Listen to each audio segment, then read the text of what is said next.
Bueno, buenas noches, bienvenidos y bienvenidas a este foro que les trae la Alianza por una Vida Digna, titulado Rutas Críticas en el Arte y la Cultura frente al COVID. Muy agradecidos de estar con todos ustedes y también de las personas que nos acompañan, las participantes. Mi nombre es Alejandro Ferlini. bueno, yo soy cineasta, también soy geógrafo y voy a estar un poco moderando esta actividad. Eh, bueno, en esta actividad tenemos la compañía de Gretel Méndez Ramírez, que es artista, docente universitaria y también facilitadora de procesos artísticos.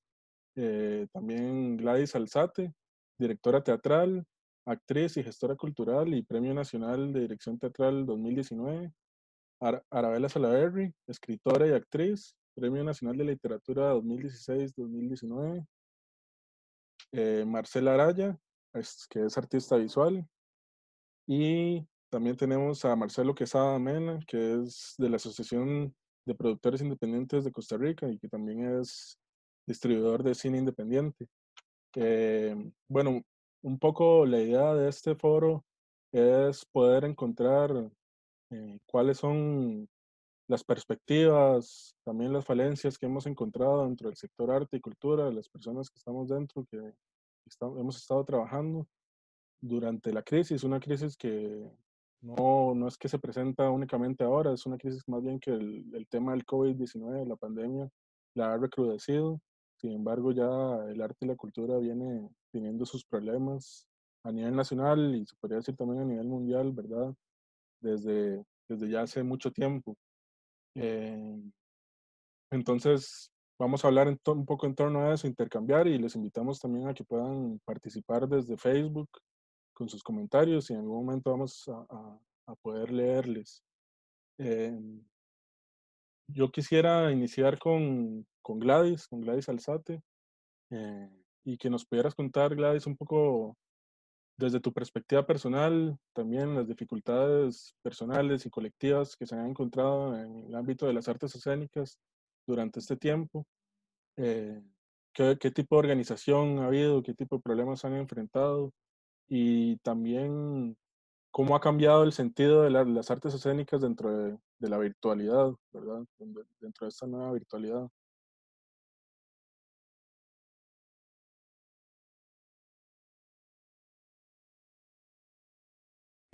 El micrófono, ahí. Bueno, buenas noches a todos. Muchas gracias, Alejandro, por esta invitación y a las compañeras. Compañero, un gusto verlos. Bueno, para nosotros la situación de la pandemia ha sido muy fuerte porque hemos tenido que, bueno, modificar prácticamente todo nuestro plan de trabajo para el año. Una de las principales, de las primeras actividades y tal vez de las más afectadas en este proceso ha sido la actividad artística, porque los teatros se cerraron de inmediato, o sea, por un momento de, obviamente, de precaución excesiva y necesaria. Inmediatamente que se supo que era el primer caso, pues nosotros empezamos a sentir la respuesta de todas las instituciones y prácticamente a la semana siguiente empezamos a recibir todas las cartas de cancelación de los contratos y esto, bueno, se dio de esa manera casi que durante un mes consecutivo. Entonces, bueno, nosotros normalmente en nuestro sector trabajamos con una planificación como de un año atrás. Todo el año está como ya muy definido. Entonces, al inicio, pues pensábamos que podía ser como una situación temporal, que podía haber una recuperación rápida de unos 2 meses y bueno, creo que todo el país y todos estábamos como a la expectativa de que eso sucediera de esa manera. Pero a medida que ha ido pasando el tiempo, hemos entendido que para nuestro sector esto no va a ser tan sencillo, porque hay situaciones de convivencia, digamos, esta necesidad de presencialidad que tiene el arte, el teatro específicamente, obviamente va a limitar muchísimo que el público quiera llegar a los espacios teatrales, a los teatros en general, no solamente al teatro, sino a las actividades artísticas. Entonces, Bueno, hemos tenido que ir como pasando por diferentes procesos. En principio creo que fue asimilar que había un frenazo de la actividad, que fue muy, muy fuerte y muy abrupto. Tratar de resolver el día a día y un poco reacomodarnos, reinventarnos, esperar para entender lo que se venía. Y después creo que hemos tenido que generar una reacción que es natural y que es como un acomodo, ¿verdad? Para entender de qué va a ir la producción artística. Y creo que eso ha pasado a nivel mundial. Hemos visto como muchas propuestas en las redes de reinvención, algunas cosas que son más quizás aleatorias, pero otras que definitivamente creo que van a venir a cambiar un poco los modelos de producción artística y que tal vez se instalen. Eso todavía no lo tenemos definitivamente claro, pero bueno, lo que hemos tratado es como de ir también respondiendo un poco como a esas necesidades. Creo que hay como una posición muy individual, muy personal de cómo nos instalamos en esa reinvención. Una primera tendencia es como a reaccionar todos de una forma muy similar, pero creo que también hay otras posibilidades que tienen que ver con el cómo nos instalamos en el contexto de lo que estamos viviendo en cada país. Y creo que, bueno, en el caso nuestro, específicamente, pues también hemos tratado como de generar algunas reacciones más colectivas, hemos estado generando como algunas alianzas para entender cómo participa el Estado en el acompañamiento de esta situación por la que estamos pasando, que estamos viviendo. Porque como bien decías, la situación de los artistas es bastante vulnerable desde antes, o sea, ¿verdad?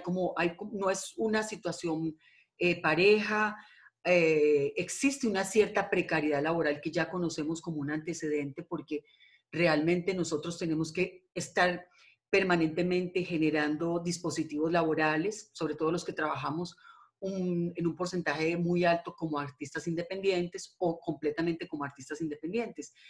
Entonces es un entramado que se va generando en el día a día, o sea, vos vas construyendo tu actividad a partir de la planificación que vas realizando.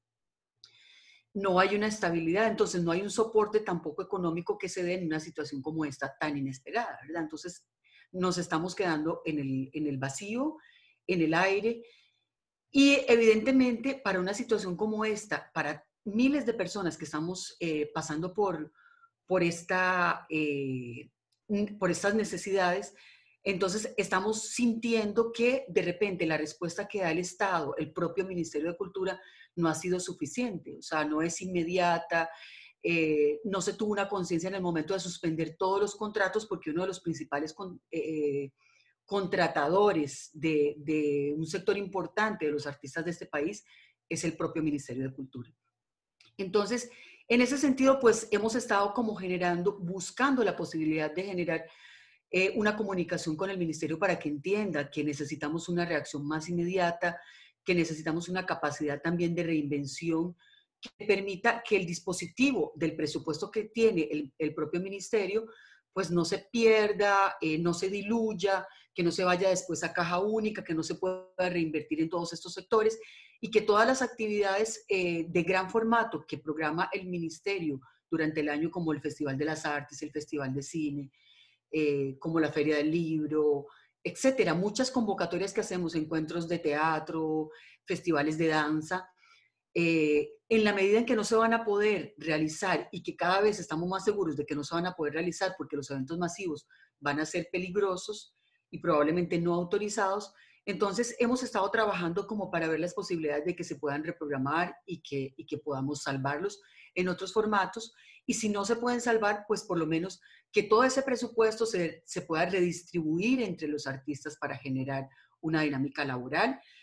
Y sobre todo una cosa que es muy importante, o sea, pensamos que en el arte no todo es producción, porque también hay otros procesos de preparación, de investigación, de proceso que tienen las obras que son necesarios y que en esta situación en la que estamos, pues pueden ser muy válidos, muy enriquecedores, que definitivamente si nosotros frenamos y nos miramos y nos volvemos a ver entre todos y entendemos que tal vez muchas de las cosas que veníamos haciendo no eran las que necesariamente queríamos hacer o no eran las que estaban beneficiando más al propio sector, podríamos salir muy fortalecidos. Entonces, esa es un poco como la invitación que nosotros estamos haciendo a la institucionalidad, porque creo que es un momento importante para repensarnos, para replantearnos, para de la crisis salir fortalecidos, si no nos quedamos simplemente como a la espera de que algo se solucione o que alguien lo solucione por nosotros. Así que bueno, en estos encuentros que hemos podido hacer con otras organizaciones del sector artístico, bueno, yo pertenezco a varias organizaciones gremiales de la parte teatral y hemos podido generar con la virtualidad también la posibilidad de muchos acercamientos. Así que hace 10 días creamos una organización que se llama la Red de Emergencia Cultural. Básicamente estamos trabajando en un proyecto de incidencia en principio político, porque queremos que sea así. Hicimos un llamado abierto a la comunidad artística y cultural del país a través de un manifiesto. Queríamos que fuera un manifiesto porque también pretendíamos llamar la atención un poco sobre la reacción que se ha tenido, sobre la necesidad de juntarnos, sobre la necesidad de pensar posibilidades, caminos, etcétera.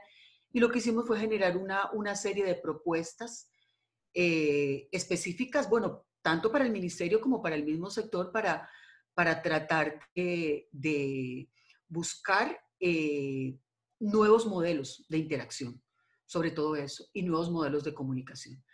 Así que bueno, básicamente creo que nosotros estamos trabajando en un grupo organizado muy, muy fuerte y ha sido un proceso de muchísimo aprendizaje para realmente poder pensar el paradigma en el que veníamos trabajando y cómo repensarnos hacia uno nuevo. Esa es básicamente como la oportunidad que vemos en este momento, como un momento de transición hacia un cambio trascendental. Es lo que estamos realmente buscando. Ok, muy bien. Muchas gracias, Gladys, por tu primera intervención. Me queda resonando varias ideas, digamos, sobre todo sobre todo el tema de que no todo es producción, ¿verdad? Siempre en el trabajo creativo hay desarrollo, ¿verdad? Hay una escritura previa y creo que sobre eso también nos puede hablar mucho también Arabella, ¿verdad? Como escritora.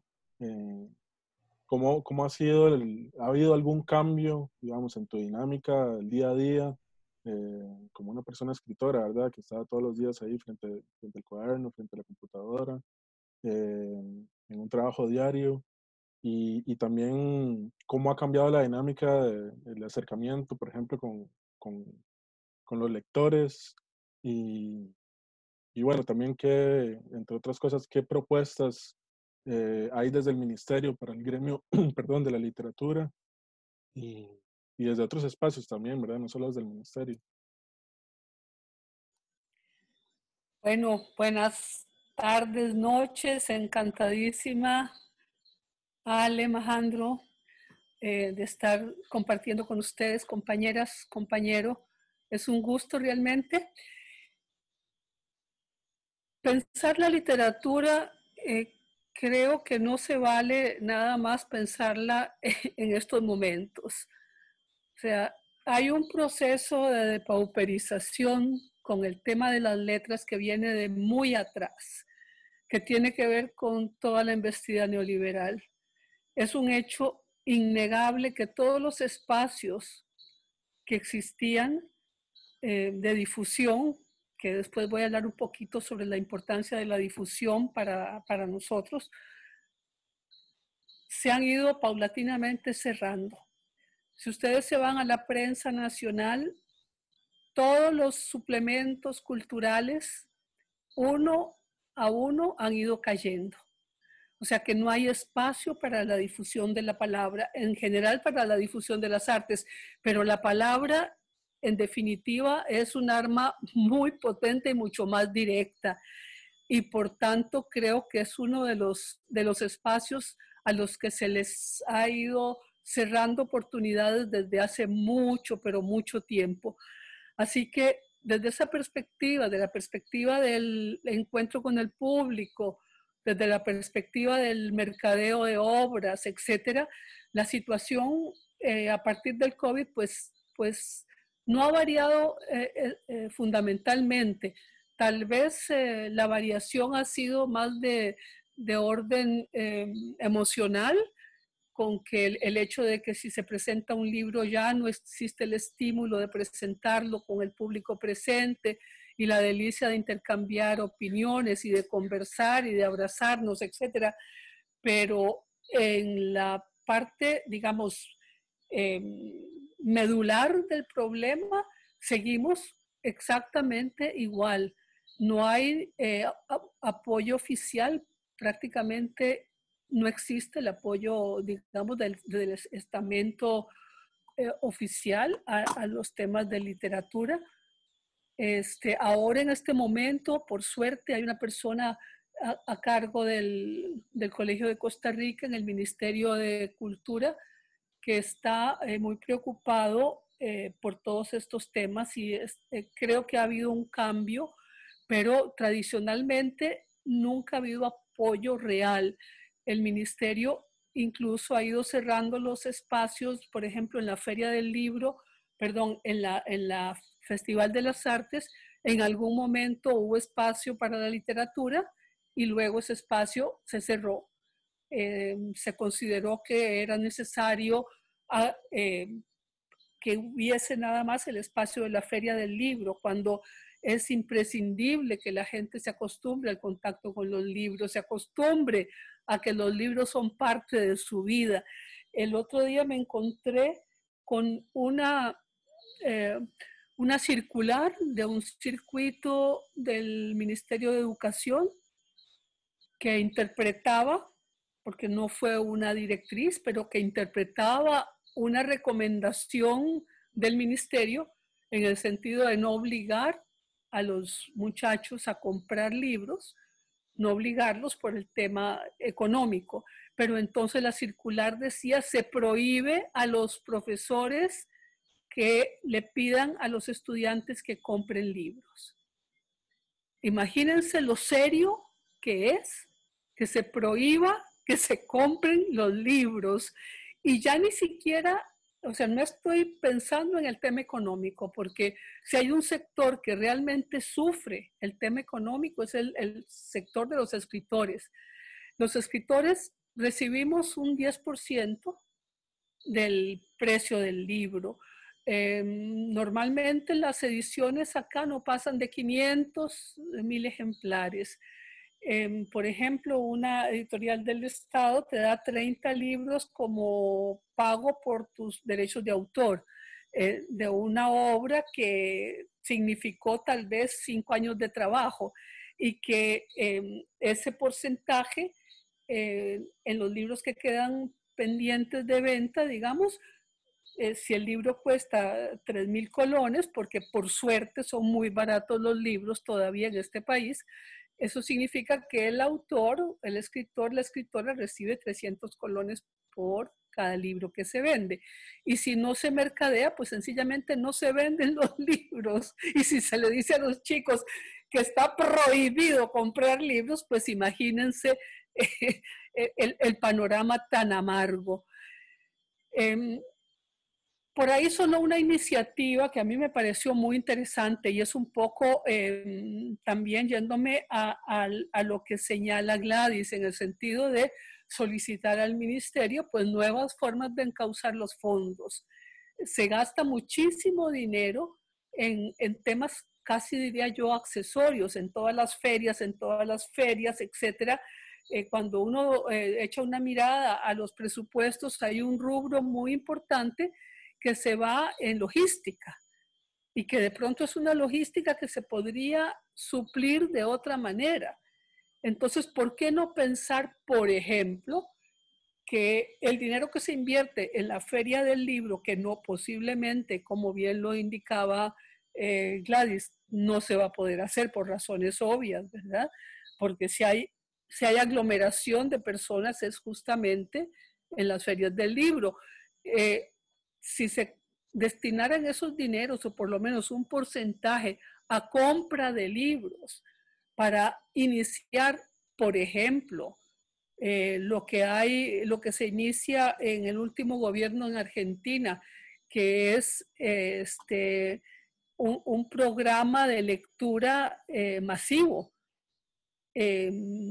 regalando o vendiendo a precios muy bajos los libros, pero con una programación muy definida en una alianza entre Cultura y Ministerio de Educación. El gran tema es si hay interés o no en que la gente lea. Ese es el gran tema. Y el COVID lo que significa es una manera, pues para los escritores no muy distinta de trabajar, porque siempre trabajamos en la intimidad y entre más solos y más aislados estemos, de pronto podemos ser más productivos. Pero el otro asunto es cómo hacer para que se mercadeen los libros. Entonces esas son las grandes preguntas y de pronto esta posibilidad del Zoom, etcétera, etcétera, si realmente hay una intencionalidad de abrir los espacios para el libro, pues podría ser un elemento muy interesante. De eso podemos, yo creo que ya ando por mi tiempo, así que de eso podemos hablar pues más adelante. Perfecto, muchas gracias, Arabella. Un poco rescatando también el tema que nos incumbe a todos y todas, es que esto viene mucho antes, ¿verdad? Viene muy atrás y bueno, y lo hemos estado viviendo mucho también en el gremio del cine. Entonces, para eso también está aquí Marcelo, que yo te quería preguntar, em, desde los recortes, ¿verdad? Que ya se han venido dando, ya fueron un hecho, ¿verdad? Si no me equivoco, fueron por lo menos 100 millones, ¿verdad? De colones. Se le recortó el presupuesto al centro de cine, por ejemplo.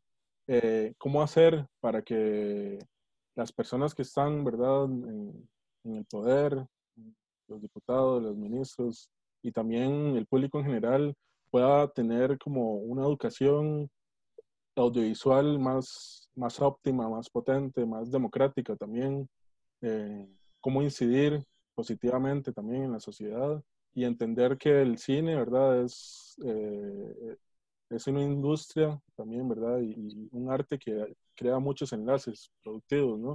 No sé si puedes un poco profundizar. Sí, claro.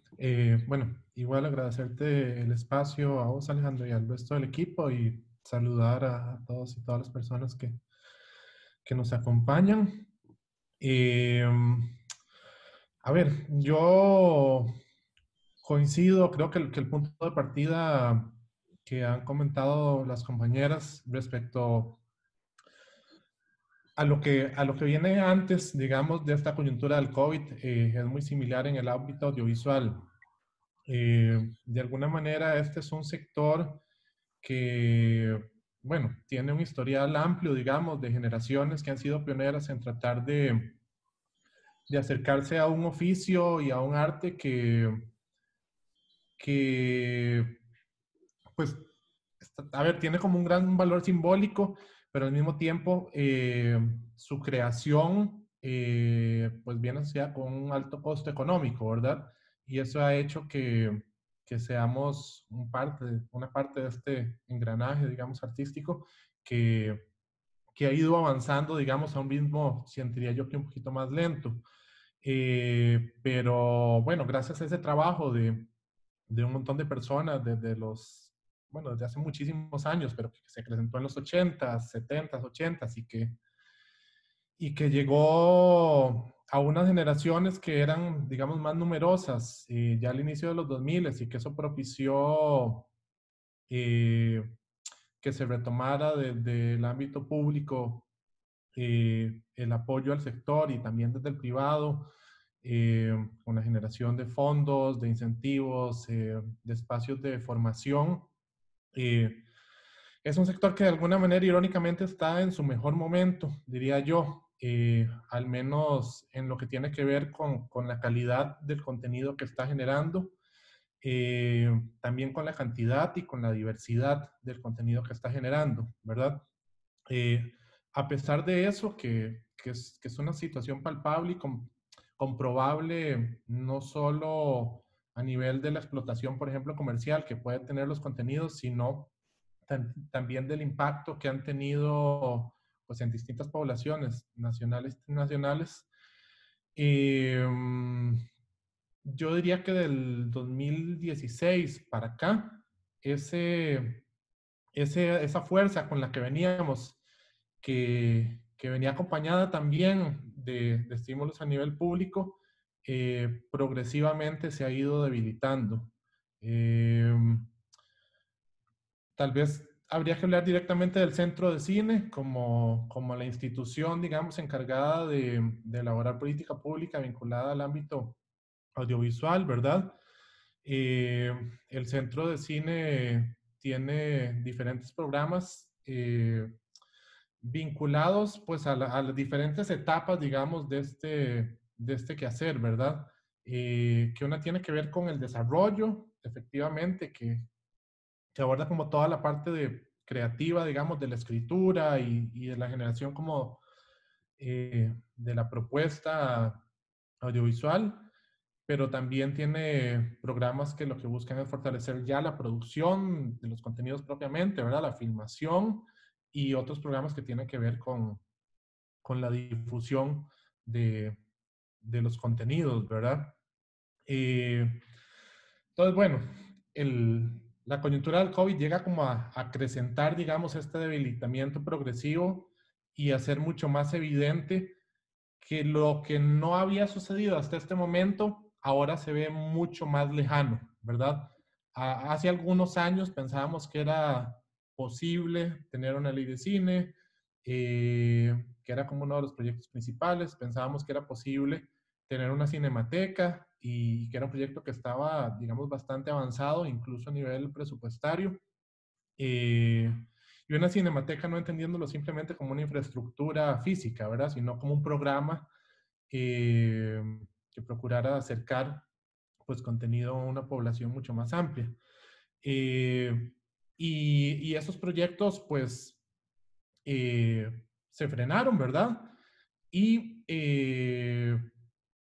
pues sucedió un parón como el que ya se ha comentado. Nosotros particularmente, nuestro emprendimiento que se llama Pacifica Grey, a nosotros nos agarró esto en medio de un rodaje, que era un rodaje bastante grande, diría yo. O sea, andábamos con un equipo de unas 50 personas. Era un rodaje de 7 semanas y si sumamos la preproducción, pues prácticamente llegaremos a los 2 meses y medio en el que esas 50 personas nos trasladamos a vivir a la zona de Barablanca, de Heredia, que era donde se filmaba la película.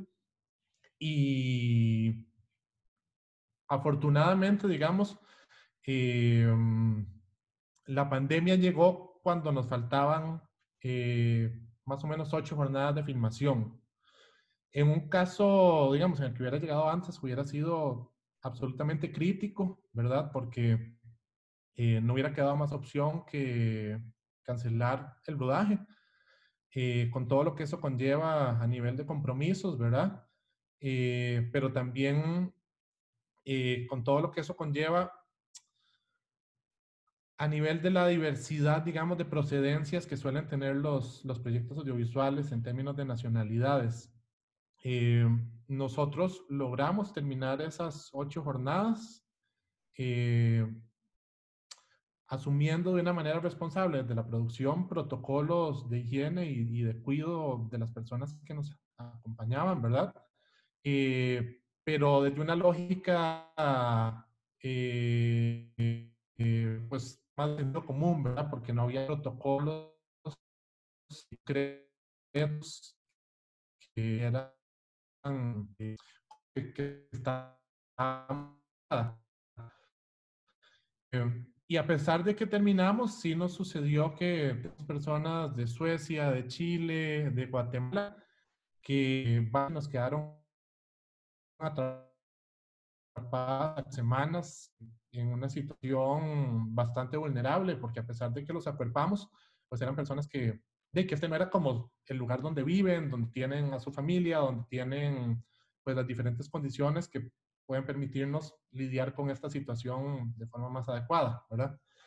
Entonces, bueno, todo esto te lo comento vinculado a lo que tiene que ver con la producción de contenidos, ¿verdad?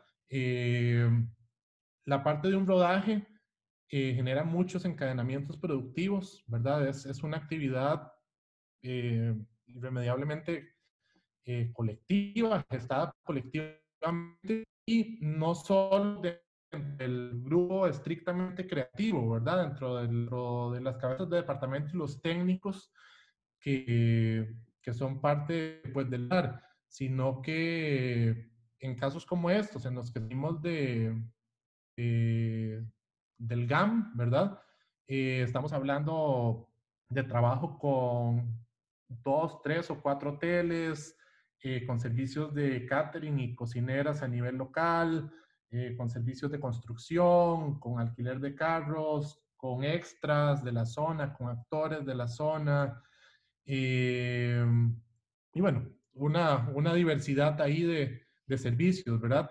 Por lo tanto, digamos, eso es uno de los grandes valores de la producción audiovisual, pero que en este caso nos hace mucho más vulnerables a, a ser una población de riesgo si no hay protocolos de trabajo muy estrictos, ¿verdad?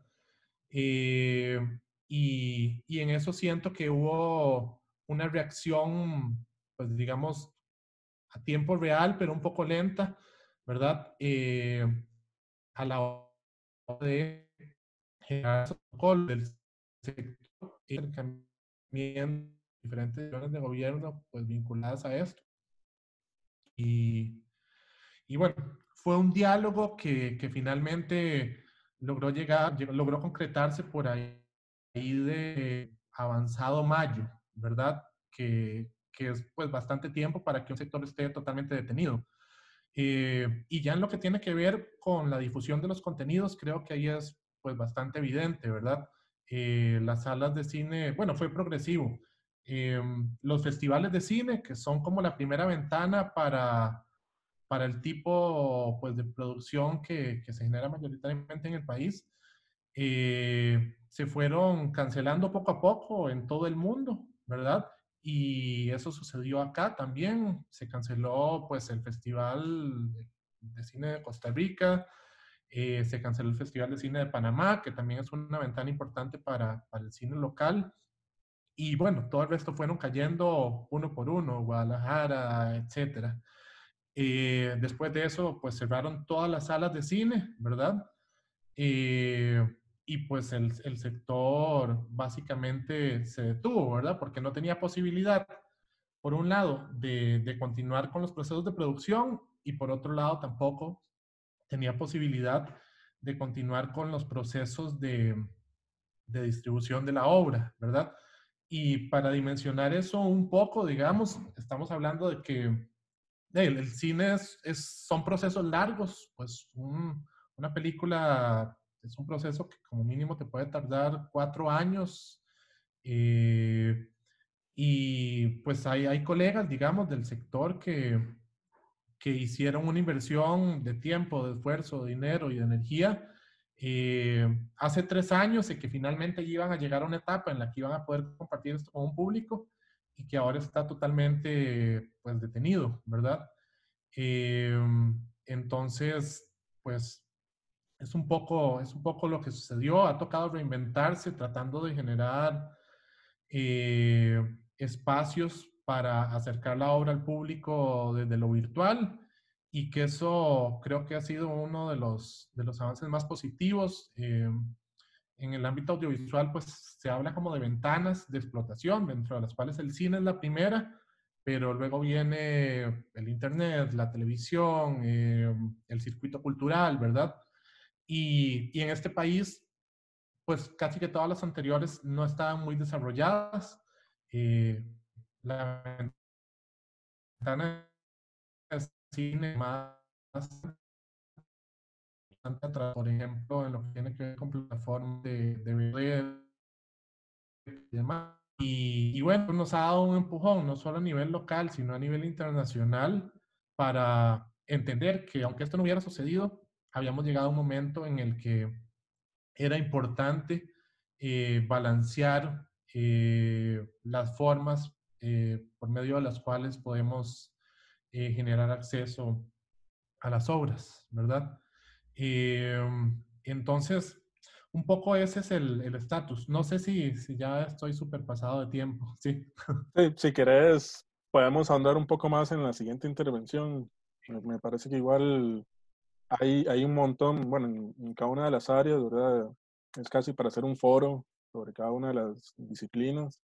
Y bueno, en el caso del cine, yo creo que es un gremio muy diverso también, ¿verdad? Entonces, quedan muchas dudas de qué va a pasar con un montón de gente, incluidas también las personas técnicas, que después también me gustaría hacer un comentario sobre ello. Ahora me gustaría pasar a conocer la opinión de Marcela Araya, ¿verdad? Que es artista visual y quisiera conocer también un poco tu perspectiva personal, también tu perspectiva dentro de la organización de los artistas visuales, que también es un gremio súper diverso, ¿verdad? Eh, y cuáles son las ventanas que hoy en día se ofrecen, digamos, cómo se puede acceder a ellas, qué se está haciendo. Y también un poco el tema de los museos, ¿verdad? Lo que está pasando Ujú. con el Museo de Arte y Diseño Contemporáneo y otros espacios también. Ujú. Ok. Bueno, buenas noches. Agradeciendo el espacio para poder compartir con ustedes. Primero me gustaría como contextualizar la forma en la que operamos los artistas visuales, ¿verdad? Los artistas visuales siempre hemos operado de forma independiente. Nuestra producción visual siempre ha sido costeada por nosotras y nosotros mismos. Hemos contado con el apoyo simbólico de instituciones, centros culturales o espacios independientes, pero siempre en una condición bastante precaria, ¿verdad? Y que esto, como decían las compañeras, no es algo nuevo, ¿verdad? Se viene arrastrando por años. Creo que el COVID, en el marco de la emergencia del COVID, marca un antes y un después, porque a raíz de la emergencia, ¿verdad? La precarización o la condición de desempleo se evidencia, se desnuda más, porque muchos de nosotros no tenemos un empleo estable y a raíz de esto empiezan a salir nuevas convocatorias, ¿verdad? A diferencia a las anteriores que prácticamente son ad honorem, museos, centros culturales y algunos espacios empiezan a formular convocatorias donde se paga esa producción, ¿verdad? Una producción de un proyecto visual. Si bien es cierto, ese es un precedente sumamente importante, no hay que dejarlo pasar por alto porque da un comienzo a que las próximas convocatorias se siga pagando esos proyectos a los artistas visuales que se seleccionen y que también, digamos, estas convocatorias no dan una solución a la precarización en la que nosotros nos encontramos.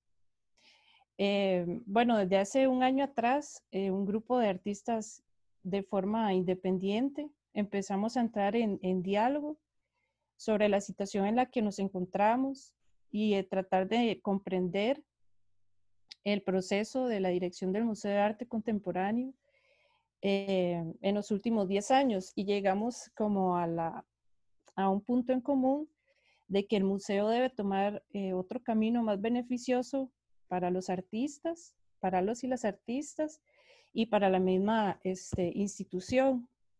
Todos estos diálogos se empezaron a gestar a partir del 2019 porque venía el cambio de dirección del museo, donde se hicieron diálogos y se hicieron ciertas acciones e instrumentos como cartas para entrar en diálogo con el museo.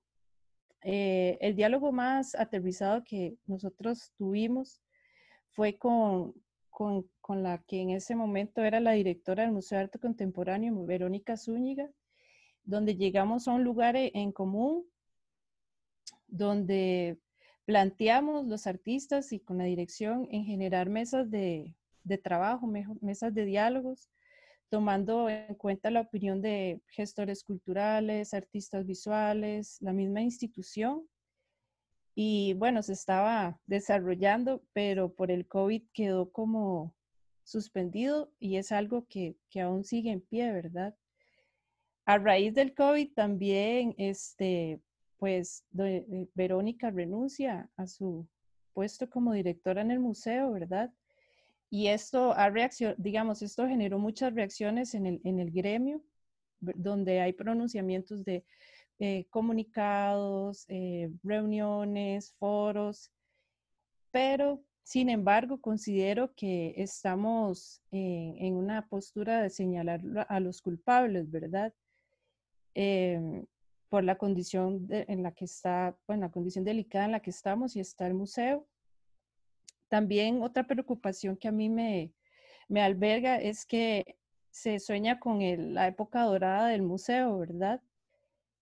Porque no hemos caído, no hemos tomado en cuenta el contexto y el proceso político en el que estamos, ¿verdad? Y de la dirección que ha tomado el Ministerio de Cultura ya por casi 7 años, donde la reducción del presupuesto del sector cultura se ha aumentado, bueno, ha reducido más bien, y que no hay una propuesta ni un posicionamiento claro por parte de la ministra en beneficio del sector. También considero que es muy preocupante la renuncia de la directora y una de las razones es por el tema económico, ¿verdad? Y volviendo al tema de la precarización en la que todos nos encontramos, ¿cómo podríamos, qué dirección podría tomar el museo si la condición laboral no es justa, ¿verdad? Hacia la persona, porque además de que tiene que cumplir ciertos requisitos para manejar el museo, no se comprende muy bien el proceso político en el que nosotros estamos. Además, también evidencia que artistas visuales, gestores o entes culturales no estamos como capacitados para direccionar una institución y no por un tema de no querer, sino por un tema de precarización, ¿verdad? Porque por años no hemos tenido acceso a capacitaciones, becas o maestrías accesibles para poder poner a una persona que esté en este lugar. También dentro del gremio de artistas visuales está muy sectorizado y creo que ha copiado un modelo de como jerárquico de institución estatal. Pero volviendo un poco a las reacciones que se generaron las últimas semanas con la directora, siento yo que las instituciones, agentes culturales, espacios independientes, cada quien jaló como para su lado, ¿verdad? Y dejaron de segundo, y también tomando como una postura de enfrentarse entre ellos, ¿verdad? No, es que fue usted, no, es que fue usted, es que fue aquel. Entonces, creo que eso no nos está beneficiando y que además no tomaron en cuenta que desde el 2019 artistas visuales hemos entrado ya en diálogo con el museo y se nos ha dejado como en un segundo plano, digamos, dentro de estas conversaciones. Sin embargo, de esta situación, a mí me parece súper positivo que que a partir de esta emergencia o de esta reacción, ya bueno, la institución, ya sea el museo, sean los artistas y todo esto, se están llegando a hablar, ¿verdad? A habilitar un espacio de diálogo que antes no se daba, ¿verdad? Entonces creo que dentro de de que estamos en un momento clave, ¿verdad? Donde las instituciones, agentes, artistas, debemos entrar en diálogo y que tenemos toda la capacidad para llegar a un lugar común para construir de forma horizontal desde una postura política sororaria. Y me refiero a la postura sororaria no para darnos abrazos, sino para comprendernos, ¿verdad? Cada quien, yo como comprendo a la institución, cómo la institución me comprende a los artistas y así poder preguntarnos qué es lo que está pasando, por qué está pasando y qué podemos hacer en conjunto para llegar a un punto en beneficio de todas y todas, a todos y todas las artistas, ¿verdad? Y artistas. Creo que los artistas en general estamos resistiendo con nuestro trabajo, nuestra producción. Sin nosotros, ¿verdad? No existiría el museo, los agentes culturales, espacios independientes. Y también por eso, digamos, aprovechando el espacio, hago un llamado no solo a la resistencia, sino a la lucha y el diálogo para que las condiciones laborales, ¿verdad?, mejoren, sean más justas, sean más equitativas. Y que también, tomando, que dentro de estos diálogos se tome de referencia a las administraciones pasadas del museo, tomando lo positivo y lo negativo, ¿verdad? Y no idealizando un museo de una época dorada, sino un museo que responda a nuestro contexto político y social. Para cerrar, como me gustaría decir una frase de la feminista Marcela Lagarde que dice que quienes no están de acuerdo hacen lo que siempre se hace en una lucha política, y es idealizar al enemigo. Y creo que en este momento no es momento de decir, bueno, el museo es el culpable o aquella persona es la culpable, sino que es como comprendernos entre todas y todos para poder construir un mejor contexto, una mejor condición para todas las personas que estamos en este diálogo, este construir institucional. Eso sería como mi aporte. Buenísimo. Muchas gracias, Marcela, por esta primera intervención. Antes recordarles que las personas que nos están siguiendo en Facebook, si quieren dejar comentarios, preguntas, ahí está abierto el espacio y vamos a ver si en algún momento podemos leer. Así que se pueden animar ahí a preguntar, ya hay un par de comentarios. Y bueno, un poco enlazando entre lo que dice Marcela y la presencia también aquí de Gretel Méndez, quien es educadora también, ¿verdad? En el ámbito de las escénicas. Y bueno, yo también tuve la gran dicha de ser estudiante de Gretel cuando estaba en la U, en el colectivo Arte en Mutación. Y como la grandiosa docente que es, me gustaría que explayara un poco más como en la importancia, ¿verdad?, que tiene la educación en el arte, en la cultura, tanto para las personas más que parten desde la escuela, ¿verdad?, desde la primaria, secundaria, en el sistema secundario, como ya en nuestros sistemas universitarios. Y bueno, también si nos querés contar un poco cuál ha sido tu proceso estos meses, un poco cómo ha traspasado por vos. Bueno, gracias por la invitación a Maja y qué dicha que estoy compartiendo con cada una y cada uno de ustedes. Pues mi situación es más dentro del contexto universitario, porque aunque yo tengo una pata también afuera a veces como artista, pero sobre todo mi accionar dentro de la universidad, entonces mi mirada va a ser un poquito desde ahí, ¿no? A pesar de que la universidad o los que estamos en la universidad, algunos consideran que estamos en una situación de privilegio, ¿verdad?, que es el cuestionamiento de las universidades actualmente, pues no es tal también, ¿verdad? Dentro del espacio universitario también hay un espacio de gran vulnerabilidad y sobre todo con lo que está pasando ahora, ¿verdad? Hay mucha presión y facilitar procesos de enseñanza en el contexto universitario, porque es lo que puedo hablar más, no podría hacer generalizaciones en relación a la escuela y al colegio porque hace mucho no trabajo ahí, entonces no tengo tan clara la situación. Pero me imagino que los compañeros de escuela y colegio han vivido cosas similares a los que hemos pasado los que estamos dando clases en la universidad, ¿verdad?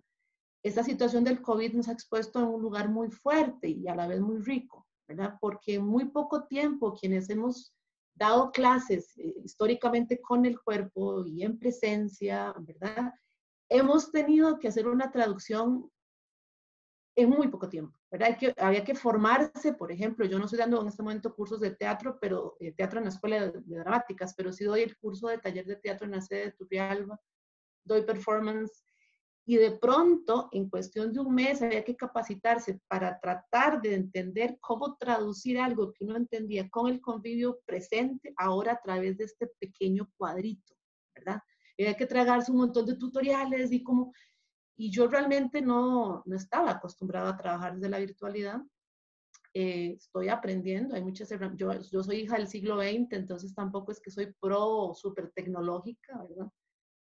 Entonces, en muy poco tiempo uno tuvo que hacer traducciones. Entonces, yo diría que quienes vivimos la experiencia del aprendizaje, de la enseñanza-aprendizaje, para mí, hablo desde mí, yo lo pienso en varios círculos. El primero es el yo, ¿verdad? Primero yo necesité entender qué me estaba pasando en relación a esto, ¿verdad? ¿Cómo me siento? ¿Cómo me posiciono frente a esto? ¿Cómo entiendo esta virtualidad y esta situación de encierro? Para luego poder facilitar y acompañar a los estudiantes. Porque la pandemia, y esto lo ha dicho mucha gente, estas palabras no son mías, si algo que ha evidenciado son las desigualdades, ¿verdad?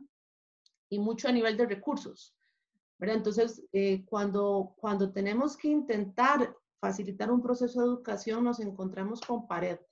Primero por las competencias o no que tengamos en relación a esta virtualización.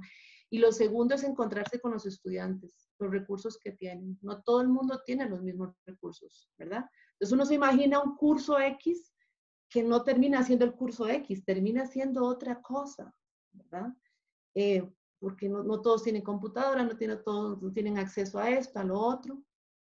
Luego la traducción, eso, de una práctica que históricamente está hecha en la presencia, ahora hay que pasarla acá, y nosotros no estamos haciendo cine, ¿verdad? Estamos haciendo teatro. Entonces, ¿qué es lo que estamos enseñando? Es una pregunta, ¿verdad? Y recuerdo que hace poco hubo un conversatorio con los directores de las escuelas de teatro y David Koresh decía algo que me pareció una pregunta fundamental.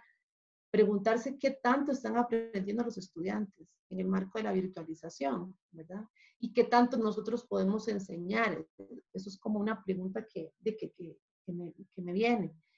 Y regresando a lo que dije, que las universidades también están en un lugar vulnerable en este momento.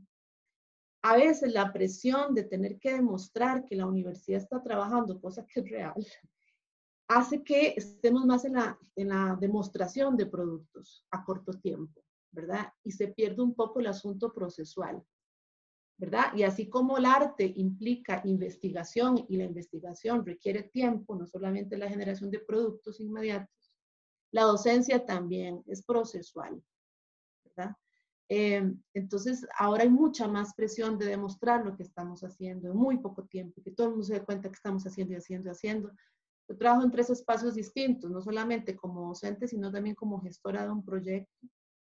Y es eso, hay una gran preocupación por demostrar que estamos haciendo. Y eso hace que la mirada esté más en eso, en la generación de productos. Es como un tema. Sobre el valor de la educación artística en la actualidad, yo lo abriría más en la sombrilla, la potencia y la fuerza del arte como estrategia de mediación en estos tiempos, ¿verdad? Yo trabajo en un proyecto que habla sobre las violencias y bueno, lo enfoco obviamente desde la mediación artística y en estos tiempos de tanta violencia, confinamiento, de tanta pregunta y tanta duda, el arte se vuelve de alguna manera un instrumento de descarga, de canalización, de restauración, ¿verdad? En tiempos de encierro, por ejemplo, se vuelve súper potente. Ahora, sobre la mediación propiamente, como profesora, digamos, yo he encontrado con una palabra que me parece muy importante, que es la traducción. Después de que me pregunto cómo vivo esta experiencia en mi propio cuerpo, y la entiendo y me trato de posicionar, viene el ejercicio como de la traducción. Y eso implica la generación de metodologías in situ. O sea, para mí, hablar de esto que estoy hablando mientras te lo estoy contando es una construcción que solo puedo entender mientras lo vivo. Es decir, yo creo que hasta que pase mucho tiempo vamos a entender qué nos está pasando, ¿verdad? Yo me posiciono hoy así, pero mañana puedo cambiar completamente de opinión, porque es un lugar muy difícil. O sea, las reglas cambian con mucha facilidad, ¿verdad? Una cambia con mucha facilidad. Hoy está de cierto estado de ánimo, mañana está en otro estado de ánimo. Para mí la la experiencia de la pandemia ha sido como una montaña rusa, ¿verdad? O sea, si yo pudiera encontrar imágenes, sería montaña rusa y un loop, ¿verdad? Como un ciclo. Porque esa es otra cosa, ¿verdad? O sea, cuando uno acompaña procesos de estudiantes, también pasa por ese lugar, no solamente por ver cómo les traduce o cómo les transmite contenidos o cómo construye con ellos contenidos, sino también tiene que acompañar de forma personal, ¿verdad? Porque pasa también por lo emocional. Una misma, o sea, a veces se vuelve una cosa interminable, a veces uno no tiene claro cuándo empieza el día y cuándo termina, ¿verdad? Entonces, acompañar procesos de estudiantes implica también escucharlos, preguntarles cómo se siente. O sea, una clase para mí empieza con un espacio de descarga. ¿Cómo están? Y eso es cada vez que uno se reúne con ellos. Las formas que entendíamos, las formas de clase son otras. Ya uno no puede verlos todo el tiempo. El cerebro no aguanta estar en esta pantalla tanto tiempo. Hay un montón de información que uno pierde, ¿verdad? Uno solo ve esto, pero de aquí para abajo se lo tiene que imaginar, ¿verdad? Y es una cosa como estar viendo así. O sea, es complejo. Estoy como tratando de responder los diferentes puntos que me decís. Por un lado, el arte se ha vuelto una forma de escape en estos tiempos de pandemia y curiosamente somos los artistas los que estamos más vulnerables, pero ha sido la forma en que la gente de alguna manera a través del arte encuentra un descanso. Entonces es una paradoja muy extraña, ¿verdad? De hecho, los primeros que empezaron a producir en pandemia fueron los artistas, ¿verdad? Sin embargo, tienen una condición muy vulnerable, o tenemos una condición muy vulnerable. Y por otro lado, también los docentes estamos en un lugar de mucha vulnerabilidad, ¿verdad? O sea, de una casi explotación y autoexplotación laboral, ¿verdad? Porque se requiere estar ahí resolviendo, ¿verdad? Y no se puede decir que no, o sea, como que la pandemia no te permite decir que no, ¿verdad? Los horarios laborales ahora no son de 8 a 5, son de 8 a 11 de la noche, o sea, porque todo se extendió, ¿verdad? Todo se extendió, todo se hace mucho más largo. Eh, no sé, es complejo, pero a la vez me pregunto cómo enfrentar, o sea, cómo enfrentar la crisis. Y pienso en dos palabras. Uno es a través de la palabra recuperación y otro es a través de la mirada crítica. Eh, la pandemia también le ha permitido a uno encontrar recursos que no sabía que tenía, ¿verdad? Y yo creo que también hay que recuperar un poco eso. Todo eso que estamos hablando de reinventarnos, de encontrar formas creativas de resolver, es importante. O sea, hay cosas que yo nunca me hubiera imaginado haciendo y las estoy haciendo. Y creo que eso le pasa a los estudiantes y le pasa a los artistas. Pero también hay que tener cuidado de no romantizar este proceso, ¿verdad? Porque es necesaria una mirada crítica en relación a esto. Que cuando todo esto pase, hagamos una revisión hacia atrás de qué nos podemos traer, pero también hacer una mirada crítica de por dónde pasamos y qué hemos perdido, ¿verdad? Porque para mí la situación de la pandemia todo lo hace más grande. Las crisis que ya existían se hacen más visibles. Las desigualdades que ya existían se hacen más visibles. Es como un gran lente para mirar algo que ya venía arrastrando hace mucho tiempo y ahora no como nos explota en la cara en los diferentes espacios, ¿verdad? Pero también ha disparado respuestas muy creativas. Y no sé, en el caso de la práctica artística son en los momentos de mayor crisis donde después suceden cambios y transformaciones en las formas de traducción. Y no dudo que Costa Rica ya está pasando y le pase que tal vez las formas de producción después sean con contenidos muy potentes, ojalá, ¿verdad? Porque nos hace hacer una mirada crítica hacia adentro. Bueno, sí nos permitimos hacer una mirada crítica, por supuesto, ¿verdad? Eso como en general. Te revolvió un montón de cosas, Maja, no sé si funciona. No, buenísimo, como Ok. siempre. Buenísimo. Este, primero que nada, antes de pasar como a una segunda parte en donde cada persona puede también tener una intervención y un poco podemos dialogar también sobre lo que hemos venido hablando, quería también hacer la salvedad de que, bueno, el sector artístico y cultural es muy diverso y yo lo venía pensando, ¿verdad? Antes de iniciar el foro y obviamente aquí hay muchos sectores que no están representados, ¿verdad? De alguna forma. O sea, como digo, es demasiado diverso, pero está el musical, danza, la gente de circo, también la gente técnica, los técnicos y las técnicas que trabajan en casi que todas las áreas, ¿verdad? Del arte, es muy importante. Y bueno, yo me comprometo a intentar hacer otro foro de aquí a unas semanas con esas partes también. Igual probablemente se va a quedar gente fuera, pero creo que sería importante que estén también ahí vinculados, ¿verdad? Dentro de estas voces. Bueno, Christopher, un pez verde Núñez, dice, los artistas tenemos derecho a procesar, investigar, pensar, sin necesidad de producir algo. El tiempo en el estudio también es sagrado y merece recibir fondos, que era un poco lo que hablabas vos, Gladys, ¿verdad? Al principio, ¿verdad? Esto de que el estar, que la producción no lo es todo y siempre hay todo un desarrollo, una conceptualización que por lo general el público y las personas no ven, pero en realidad es el grueso, ¿verdad? De lo que cada persona quiere hacer con su obra o grupos de personas. No sé si querés un poco indagar por ahí y también de lo que quieras un poco en el cierre aquí. El, el micrófono. Sí. Creo que esta situación obviamente nos afecta emocionalmente a todos. Y yo la vivo, bueno, viéndolo desde el punto de vista personal, como una gran oportunidad.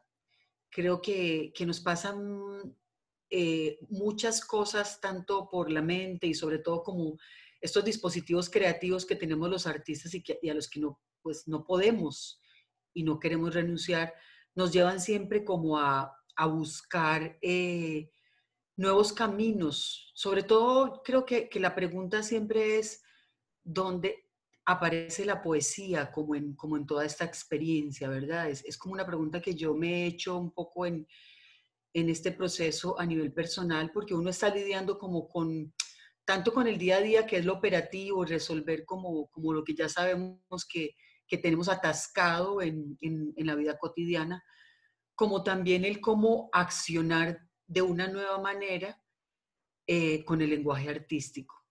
Y bueno, nosotros que estamos acostumbrados como a estar en espacios específicos donde estamos como en cierta privacidad para crear, de repente ya estamos como en nuestras casas, con nuestras familias, nuestros hijos, nuestras madres o padres, la gente que esté a nuestro lado, y obviamente como que el dispositivo creativo se ha transformado completamente. Entonces ahí es donde yo siento que definitivamente hemos pasado como por procesos muy interesantes. O sea, yo llamaría como una primera parte de reparación interior y de entender también en esa reparación que es como lo contextual, la vida misma, el contacto hasta con nuestro jardín y de repente las redes van reflejando como esos procesos. Antes como que sembramos, hicimos huertas, cocinamos y yo creo que todo eso pasa como por un tiempo disponible que no tenemos. Y yo lo conecto directamente, bueno, con lo mismo que hablábamos de la precariedad, ¿verdad? O sea, que siempre estamos como tan obligados a resolver lo que sigue y presionados por una temporalidad que nos marca como a estar en una dinámica siempre productiva que no nos permite como ese desatender o más bien atender como ese llamado interior para desconectarnos.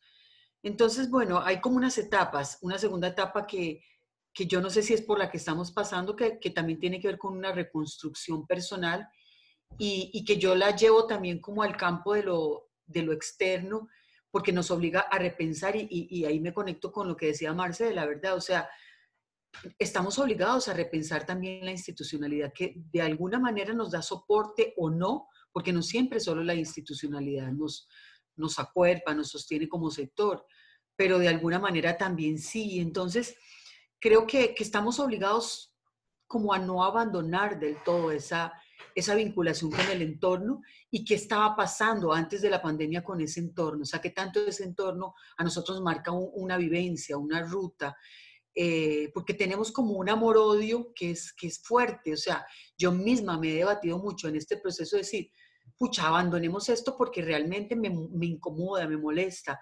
Pasé como varios meses diciendo, no me quiero conectar con ese vacío porque la verdad me consume una energía que para mí también está como en el ámbito de lo creativo. Pero después yo misma me cuestiono y me digo, pero ¿por qué abandono ese lugar si también finalmente es el lugar de lo colectivo, de lo que somos, de lo que nos ha construido históricamente y nos ha permitido estar donde estamos. Entonces, me peleo un poco como con la distancia y de repente termino estando como otra vez en el centro de esa lucha y es como el lugar para restaurar y decir, no, o sea, tiene que haber un camino para reconstruir y restaurar eso que está agrietado, eso que ya no me representa, que no me corresponde. Creo que en ese momento me siento más como en ese lugar de la restauración como personal y como esa necesidad de buscar esa reconstrucción, restauración también como al lado de otros para entender qué les está pasando a los otros artistas en el contexto, cómo lo viven y cómo se conflictúan con esta misma lógica productiva. Porque yo creo que también nosotros a veces nos conflictuamos con la institucionalidad pensando que quien está ahí es el único responsable, pero también olvidamos como el elemento político del discurso que nos presiona, nos lleva y nos pone a todos, incluso a los que están ahí sentados en este lugar, ¿verdad? De representatividad que finalmente ni nos representa, o por qué juegan ese papel, por qué llegamos ahí. Entonces, bueno, yo realmente me he hecho como en este proceso muchísimas preguntas. Creo bueno, que necesitamos como llegar en algún momento a ese lugar que yo llamaría como la reanimación, y es decir, cómo nos reconstruimos, dónde se va a producir ese estímulo nuevo para habitarnos en el lugar creativo y que de toda esta virtualidad que está surgiendo, pues realmente está en el centro de esa nueva producción. Porque personalmente yo me resisto como a ir siempre en la línea que marca como la dinámica del mercado y ya tenemos que estar todos haciendo, y por eso me molestaba un poco como las convocatorias que se hacen en ProArtes o en otras instancias, porque dice todo virtual, todo, y dónde está mi proceso personal en el que yo venía antes pensando en que yo quería hacer una obra con estas características, que me había costado muchísimo construir, llegar a ese lugar, para entonces ahora decirme que tengo que hacer una obra virtual y que ya todos la vamos a hacer. Entonces he estado como en eso, he hecho intentos de algunas cosas virtuales, lecturas que han sido, por otro lado, muy lindas, porque me han permitido como reconectarme con los actores, con el público y vivirlo como una experiencia menos egoísta, en el sentido de que no es lo que me está pasando a mí, sino lo que nos pasa a todos en ese encuentro, ahora, en este formato nuevo que estamos. Y de repente he visto cosas hasta en Netflix, que nunca es como un lugar que me encante, no sé, como que me resisto, pero también como descubrir qué hay ahí, cuál es ese universo. Entonces, bueno, la verdad es que es un momento de muchísima reinvención. Por un lado me fascina, me encanta, lo siento como un reto porque pienso que debería ser una reinvención país, todo, o sea, como reconceptualizarnos, atrevernos, dar el salto como a otra velocidad, porque todo esta vez es como tan difícil, tan lento, la institucionalidad está como tan marcada por ciertas estructuras rígidas que yo creo que todos aborrecemos y que no nos sentimos representados en lo mínimo por esa estructura anquilosada. Pero por otro lado, yo también siento como esa necesidad de decir, puta, tenemos que defender esa institucionalidad porque de alguna manera somos un poco, o más bien, ella es la herencia de lo que han sido los que han estado antes que nosotros y que han defendido y que han defendido, han construido y han logrado que permanezca. Entonces, bueno, es ese debate. Yo creo que yo me apunto más con la reinvención. Siento que hay muchas luchas y ahí coincido con algunos de ustedes de que es un momento de mucha rebeldía, o sea, mucha, porque tampoco nos tienen que sacar a lo que ahora el mandato como de todos estos streaming nos están presionando a hacer. O sea, me resisto mucho como a eso, pero también es evidente que no podemos quedarnos como en el formato tradicional. Y bueno, el teatro es un oficio muy, en este momento me siento como muy afectada por la ausencia de esa convivencia con nosotros, como por ese intercambio de la calle. A mí realmente la calle me hace mucha falta, soy súper callejera y súper...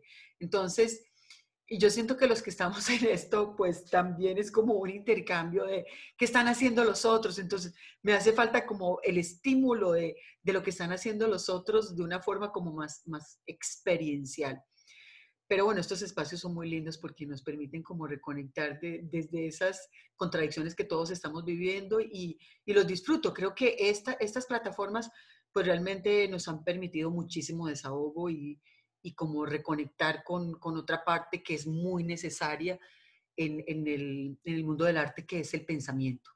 Y yo, de lo que más he disfrutado es la posibilidad de reencontrarme con colegas de muchas disciplinas, de muchos sectores, a escuchar, a hablar, a escucharlos. O sea, muchas veces voy a los conversatorios y a los webinars solamente como por escuchar un poco por dónde va como el sentimiento y el accionar de la gente, pero esa me ha parecido como una gran oportunidad. Okay. Bueno, muy bien, muchas gracias, Gladys. Ahora, Arabella, me gustaría también, si puedes hacer como tu segunda parte, como un cierre, y me gustaría como lanzarte una pregunta que también estaba pensando, un poco lo que tiene que ver con qué es lo que pasa fuera de la GAM, ¿verdad? Porque a veces solo se habla de la GAM, y yo sé que, bueno, vos vivís en la GAM, pero tenés una conexión muy importante con el Caribe, ¿verdad? Desde hace muchos, muchos años, ¿verdad? De tu niñez, inclusive infancia.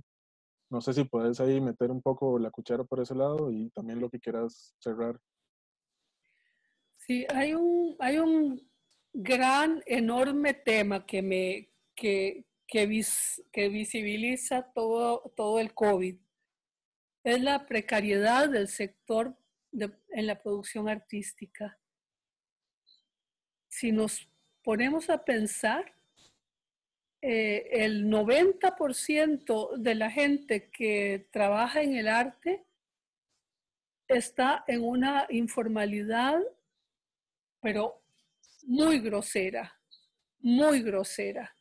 Y creo que el COVID ha expuesto esta situación. Yo pienso en los asistentes de cámara, pienso en los sonidistas, pienso en los actores, o sea, pienso en los bailarines, en los músicos, en todo el sector artístico que de pronto se queda exactamente en la calle sin poder comer. O sea, creo que lo bueno del COVID es que ha puesto toda esta situación de manifiesto. Y tal vez nos lleve a buscar caminos distintos para que las personas que están en el arte puedan vivir con dignidad. No sé cuáles sean, pero sí creo que es necesaria una reflexión en ese sentido. Porque a la fecha, la gente que realmente se dedica al arte no puede, en definitiva, pensar ni siquiera en pagar un seguro. Entonces, por Dios, ¿dónde queda la capacidad que pueda tener eventualmente, no sé, el Estado, no sé qué instancia, de poder aportar en algo a toda esta situación tan dramática y encontrar también caminos a futuro cuando el COVID pase para que se pueda vivir en el arte y desde el arte de una manera distinta? Creo que con respecto a la pregunta tuya, bueno, sí, yo he estado muy vinculada en realidad a muchos espacios fuera de la GAM, desde el teatro y desde la literatura. Y es muy interesante lo que yo he encontrado. O sea, yo he estado haciendo función del romancero gitano en Bribri, por ejemplo, o en Ciudad Quesada, o en Atenas, o sea, he andado por todo lado. En Guapiles, en Laerz, en Siquirres, bueno, en Turrialba. Y lo que veo es una avidez enorme por las manifestaciones artísticas. Y creo que desde esa posibilidad de llevar el arte se puede crear la necesidad también de producir arte en esas regiones. Están muy abandonadas, están muy abandonadas. Y es mentira que la gente solo quiere cimarronas o solo quiere pasacalles. Eso es una falacia absoluta. La gente disfruta el arte, disfruta un concierto, disfruta un poema de Lorca, disfruta las cosas que se supone que por ser pueblo no pueden disfrutar. Me ha tocado estar en Talamanca, no, perdón, en la Barra del Colorado con un grupo de estudiantes leyendo, por ejemplo, Impúdicas, un libro de mi autoría, que podría pensarse que, bueno, que tal vez, bueno, sí, de pronto hay alguna palabra que no se entendió y tal, pero hay la necesidad y el deseo y el disfrute por el arte. Entonces, ¿cómo hacer para que realmente haya canales expeditos para que se pueda circular? Pero lo que más me preocupa en este momento, lo que se me ha plantado como una bofetada en la cara, es la situación económica de la gente que está en la producción artística. Llámense pintores, llámense, o sea, todos, ya sabemos todos. Pero es un poco un llamado a las autoridades, si es que alguna escucha, de crear, no sé, otro tipo de políticas que permitan, no sé, una manera sostenida de apoyo a la producción artística y que se considere en toda su dimensión, no con la famosa mentalidad de la economía naranja y pensar que qué signo de colones produjo la actividad artística, no. Eso a mí me tiene hasta aquí, el tema de la economía naranja. ¿Qué significa el arte para el bienestar de la gente, para la reconciliación consigo mismo, para poder producir incluso económicamente de una manera distinta a partir del disfrute de lo que significa el arte? Entonces, todos esos elementos no se contemplan para nada. Yo quisiera que sirviera estos espacios justamente para generar reflexión y pensamiento sobre estos temas. Bueno, no quiero quitarles mucho tiempo porque sé que somos muchos y están ya seguramente cansadillos. Besitos a todos y con esto yo cierro mi participación. No, muchas gracias, Arabella, muy valiosa, ¿verdad? Y bueno, sí, definitivamente yo creo que es un tema en el que hay que ahondar mucho y yo también, bueno, inclusive yo, aparte de tener la dicha de ser realizador, trabajo también como técnico en cine y es algo que he vivido en carne propia y que tengo muchos conocidos, contactos también, que es lo mismo, ¿verdad? Y es realmente preocupante. Y bueno, un poco por ese lado, digamos, Marcelo, si nos puedes también hablar en tu cierre y también las propuestas, ¿verdad?, que se han dado tanto por parte del ministerio como por el Centro de Cine, que tanto han funcionado, las becas creativas, ¿verdad? Eh, También la aquicultura y otras propuestas que se han dado, lo que está pasando con el Fauno, que todavía no se ha abierto, eh, y que se propone también desde el sector independiente. Sí, de acuerdo.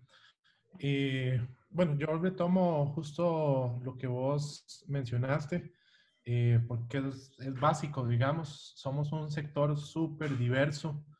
Creo que todos nos acercamos a la creación audiovisual por razones similares, pero al ser un oficio por medio del cual es difícil subsistir acá y en muchos lugares, poco a poco, ¿verdad?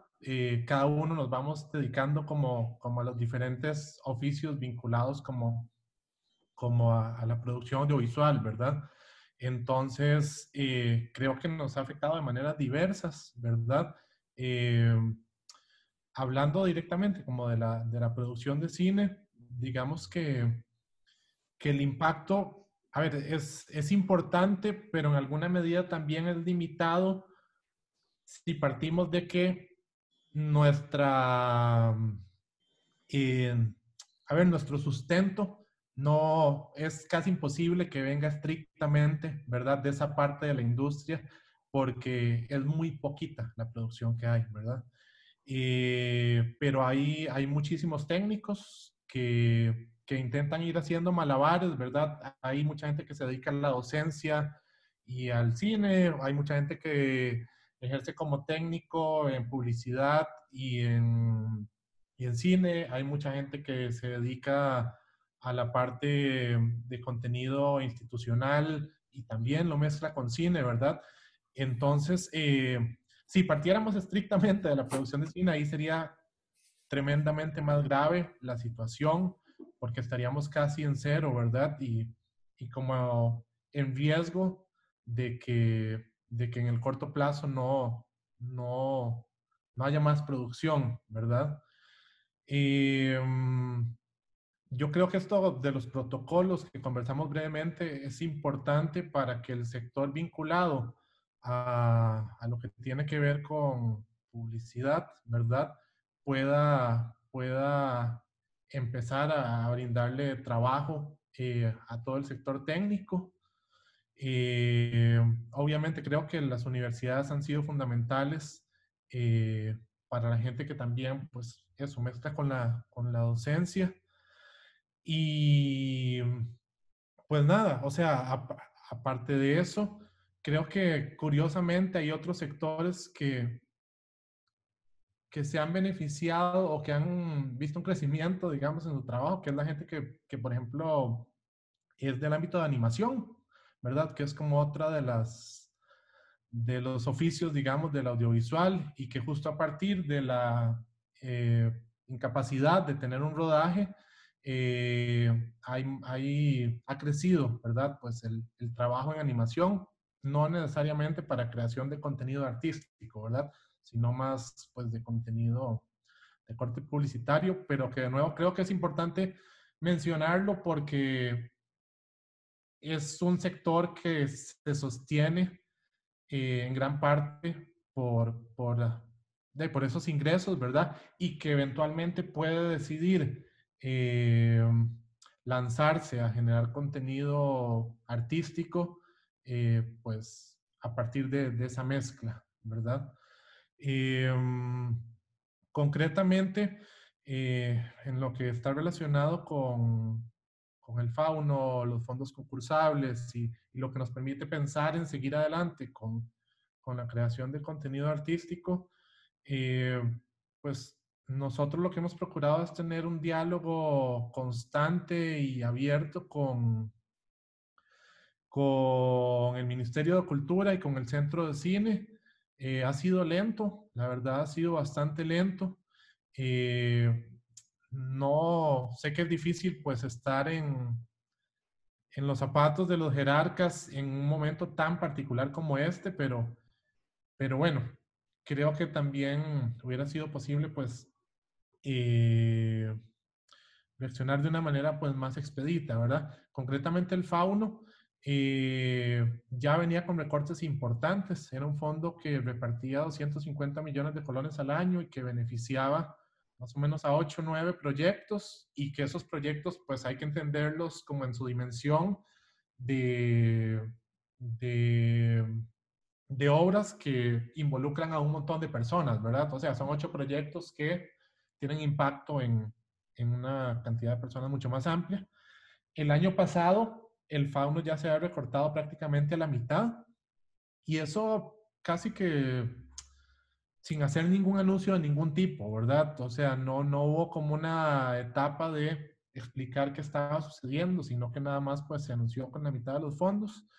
Y este año, pues lo que sabemos es que casi que vamos a pasar en blanco porque si se aprueba pues el presupuesto ordinario que está ahora de nuevo en análisis en la Asamblea, es posible que venga un fauno recortado y que abra convocatoria en noviembre, ¿verdad? Eso quiere decir que se van a anunciar los ganadores en el 2021 y eso nos deja un año completo sin fauno y además a nivel, no solo a nivel simbólico pues de lo que representa esto, sino a nivel estratégico, no es adecuado porque estamos en un país en el que llueve muchos meses al año y anunciar los fondos que permiten que muchas películas entren en etapa de producción en febrero, quiere decir que esas películas se van a rodar,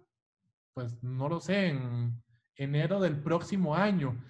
Y curiosamente eso aparentemente no es viable dentro de los reglamentos del propio fondo, porque la ejecución tiene que darse en el año en curso, ¿verdad? Entonces, hay como inconsistencias que hemos intentado como hacer notar, ¿verdad?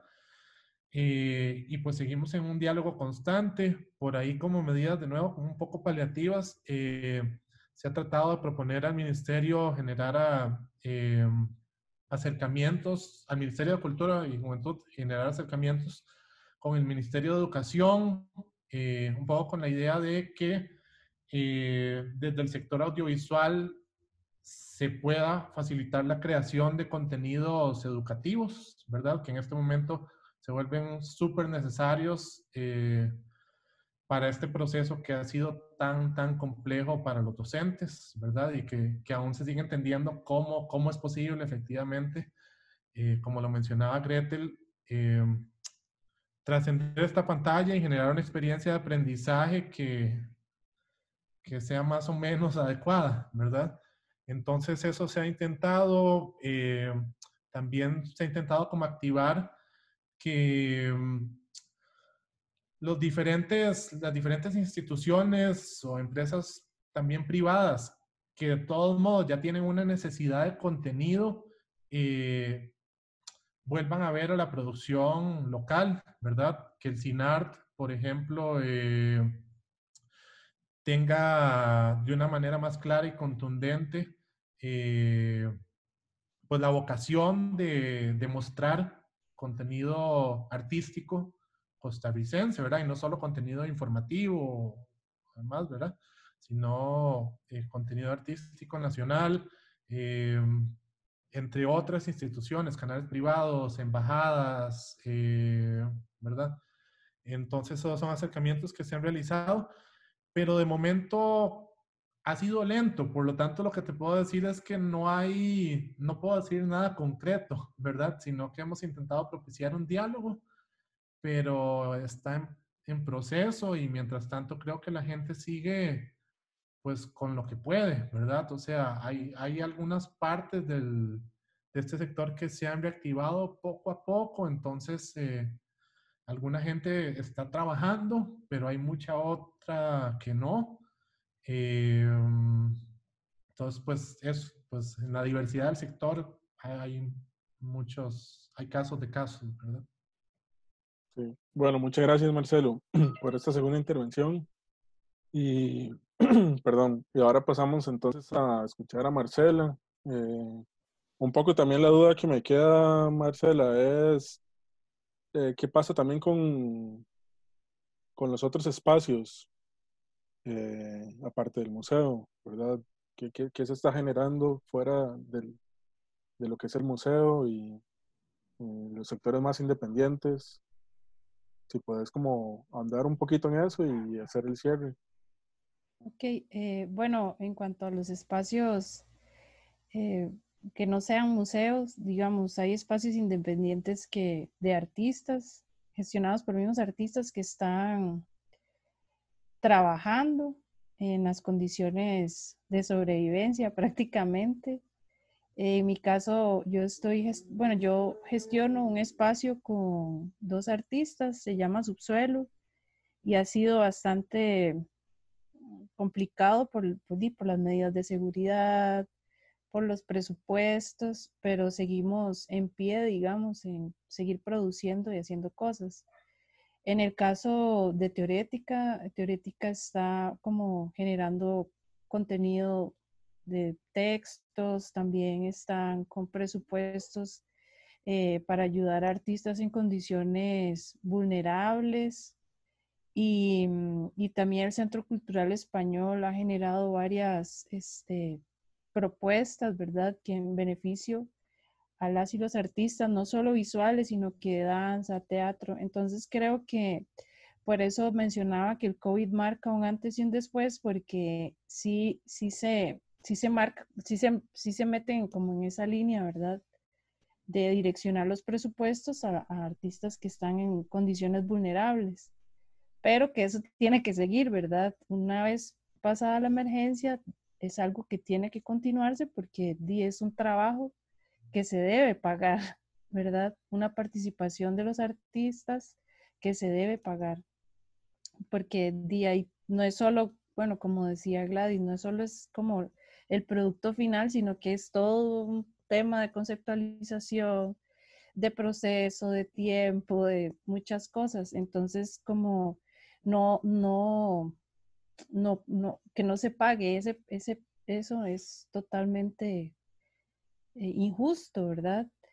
Entonces creo que los demás espacios están, el mismo museo también tiró una convocatoria donde también se le paga producción a un proyecto, 3 proyectos o 4 proyectos visuales, que digamos no cambia la situación, pero hay un esfuerzo, ¿no? De direccionar y cambiar esta situación en cuanto a las convocatorias, que siempre han sido a honorem, digamos. Y, y nada, digamos, pienso que hay que decirlo, que el arte es una profesión y como es una profesión se debe pagar como cualquier otra. También creo que hay que construir entre todos, estamos en un momento clave, ¿verdad? Creo que los momentos más vulnerables o no sé, tal vez cambios históricos, podríamos verlo y sentirlo, hay que organizarse y empezar a construir. Y que coincido, digamos, me llama mucho lo que habla Marcelo, que ha sido un proceso lento. También hay que pensar que es un proceso lento, o sea que los cambios no vienen de hoy a mañana, sino que hay que empezar a construir para que dentro de unos años, ¿verdad?, la situación cambie. Entonces creo que tenemos como que reconectarnos entre todas y todos, analizar qué es lo que está pasando, el contexto político, por qué está tan precario, por qué no nos pagan, cómo el amor-odio que tenemos con la institución también tiene que tener un equilibrio, porque no podemos, como decía Gladys, perdón, abandonarlo, ¿no? Como decir, no, ya no, porque es parte también de la construcción de la historia. En el caso del Museo de Arte Contemporáneo, es parte de la construcción del arte visual en Centroamérica. Entonces, no podemos permitir de algo que forma parte de nuestra historia, dice borre o no sé. Entonces, sí, me gustaría cerrar con eso, que el arte es una profesión, se debe pagar y que debemos construir mejores caminos para todas y todos. Y esto no solo en artes visuales, sino como gremio o sector cultura. Entonces sería básicamente. Buenísimo, perfecto.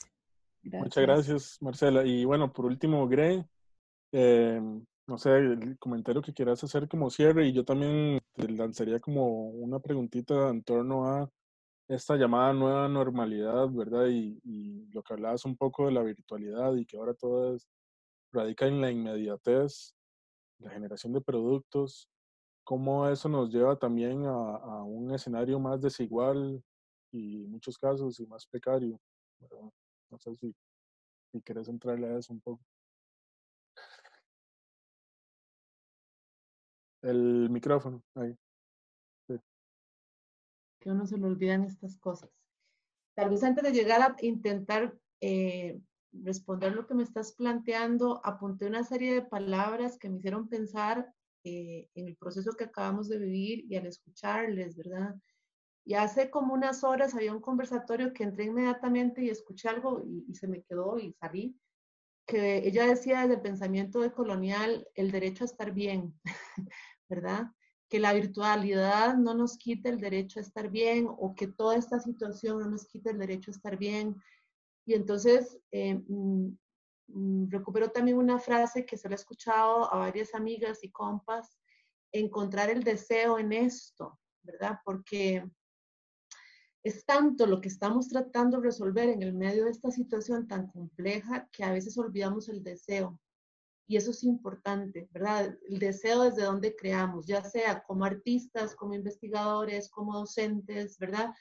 Encontrar el deseo, eso me parece muy importante.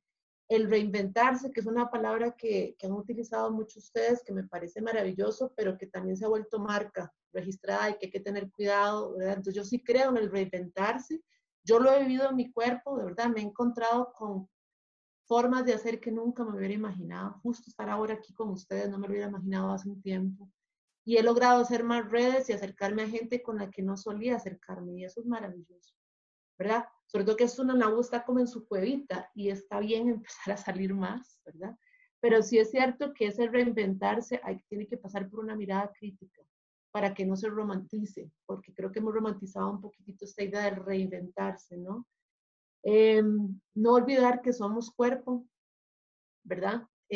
A veces se nos olvida o esto nos está empujando a olvidar que somos cuerpo, entonces pasa hasta por el autocuidado en lo cotidiano, ¿verdad?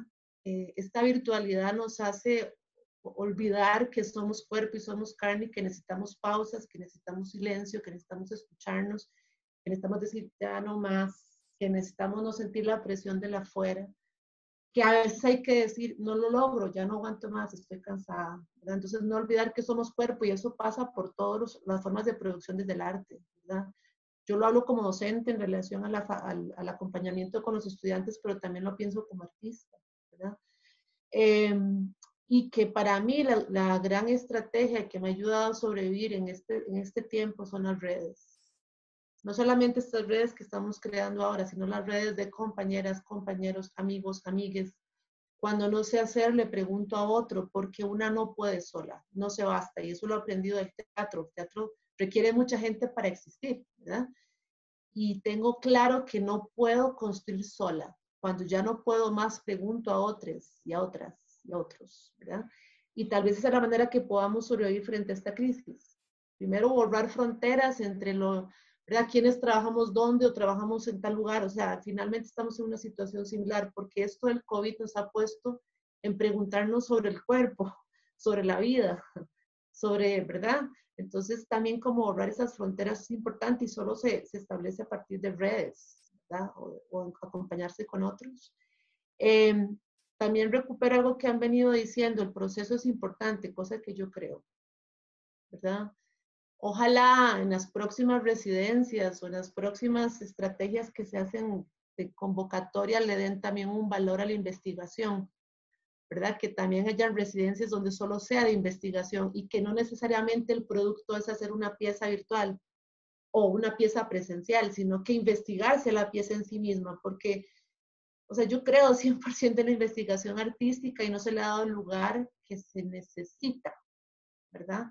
En las academias, hablo de la investigación artística, no la investigación, ¿verdad? En otras áreas que ya está muy bien posicionada.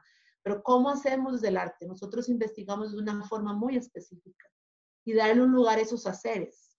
Y de pronto, y han habido instituciones que lo han hecho, Teorética es una que yo creo que ha generado espacios, por ejemplo, para hablar desde la investigación, y se han creado textualidades de ahí, pero cómo abrir en otras instituciones que también quienes investigamos, investigan, somos creadores, quienes gestamos también podemos ser creadores, arte creadores, quienes hacemos educación podemos ser arte educadores. Pero antes darle un lugar también a esas formas procesuales que no son solamente el resultado de una pieza en sí misma. Estoy yendo por otro lado lo que me estás diciendo, pero es que son las palabras que me vienen de todo este camino que hemos venido hablando, ¿verdad? Perfecto. Y nada, o sea, terminar con esto, como borrar fronteras, encontrar formas de recuperación, o sea, que cuando pase esto miremos atrás y veamos que hemos ganado, pero siempre estar con el ojo en la mirada crítica, con el ojo en que yo no soy solo yo, que yo soy también en mis circunstancias, que todo lo que hagamos también responde a un contexto, a un espacio, a un tiempo, y que mi situación no es la de todos, o sea, de alguna manera hay otra gente que vive otras situaciones, bueno, y es como que lo que he insistido, la pandemia ha puesto afuera las desigualdades, las diferencias, pero también nos ha permitido encontrarnos y plantear todas estas cosas que hemos venido diciendo hasta ahora y que mucha gente viene diciendo un montón de conversatorios, ¿verdad? Y ojalá pues sea un puente para mejorar. Y nada, es como por ahí mi resumen. No sé si, tal vez no lo que vos dijiste, pero me dio más bien como la necesidad de hablar de este lugar. Está perfecto. Antes de cerrar, entrar un par de comentarios que no me quiero quedar sin leerlos. Y bueno, y si alguien acá en el foro quiere opinar sobre ese comentario, podemos abrir como un minuto, nada más así como algo muy breve. Entonces los voy a leer.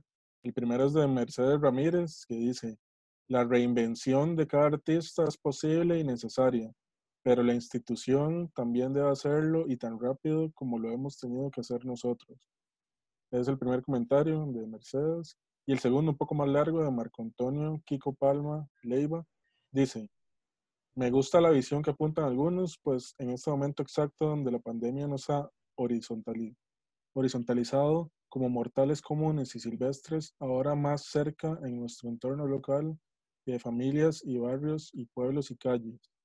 Ahora que estamos todos en el piso, este es momento para que, como ha sido en la historia universal, los artistas recojamos esta vivencia y aportemos nuestra propia síntesis poética. Es tiempo de crear nuestros testamentos estéticos no como mercancía, sino como testimonio histórico desde la perspectiva de creadores. Ya era tiempo de que todos los artistas produzcamos en igualdad de condiciones el quehacer creativo. Ya es hora de que visualicemos que no se vive solamente, perdón, me perdí, no se vive solamente del jugo institucional. El trabajo desde las comunidades que muchos realizamos desde siempre ahora cobra mayor valor y trascendencia. Debemos reinventarnos en nuestros entornos. Y por último, Verónica Abado dice: exactamente, y se pierde valor a la pausa y al silencio, que también es súper importante para el repensarnos. Esos comentarios, no sé si alguien quiere muy breve así. Bueno, yo diría algo en relación con lo que mencionaban de la institucionalidad. Yo creo que el cambio no se va a dar si no lo presionamos.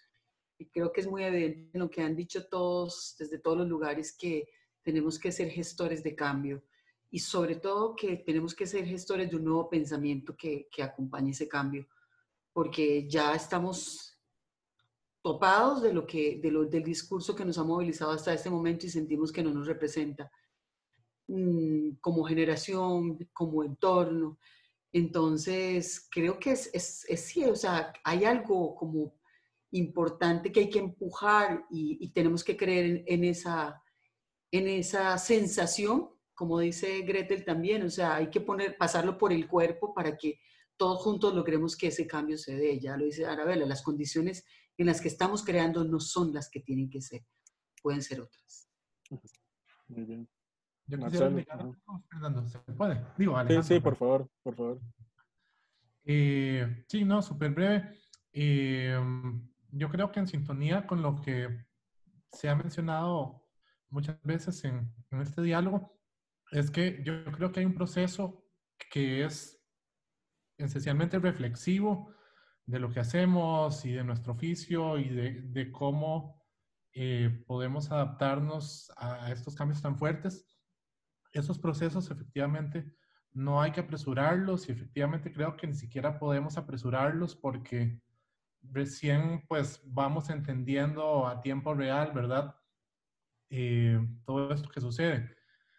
Sin embargo, creo que en paralelo hay como un carácter de urgencia que tiene que ver más con que somos sectores que casi en términos generales somos trabajadores independientes, ¿verdad? Por lo tanto, somos sectores en los que no es casi que se han dado recortes en jornadas laborales, entonces hay gente que todavía tiene algunos ingresos, aunque sea parciales, sino que eso, somos sectores que en el mejor de los casos, pues somos trabajadores independientes, estamos en la caja, estamos en Hacienda, en muchos otros casos somos informales, ¿verdad?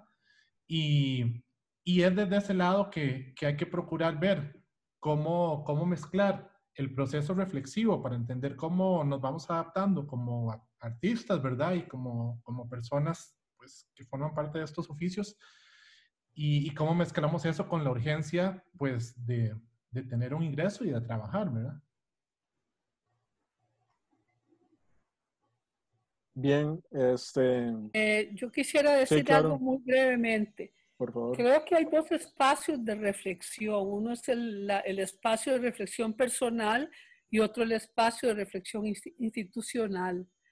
Y en el espacio de reflexión institucional ha habido una cometida que no es tampoco de ahora, sino desde hace mucho tiempo atrás, de desarticular lo que es el Ministerio de Cultura. Y en ese sentido, creo que estamos obligados a reflexionar y a aportar lo que sea posible para que no se logre ese objetivo. que tal vez no se ha explicitado ni tal vez no se tenga muy claro, ni sea algo que se esté buscando específicamente, pero en el punto socioeconómico evidentemente que se han venido gestando una serie de medidas que a lo que van es justamente a ir recortando, en fin, y como muestra muy clara, por ejemplo, lo que está pasando ahora también en la Asamblea Legislativa con los espacios de creación de cultura y de pensamiento como son las universidades, en que también hay una cometida violenta para desarticular a las universidades públicas, que son justamente la cuna del pensamiento y la cuna del arte y la cuna de la creación. Entonces, no sé, hay que buscar también maneras, no solamente de pensar desde lo personal, sino también pensar desde lo institucional y qué medidas se hacen para no dejarnos avasallar por lo que se nos viene.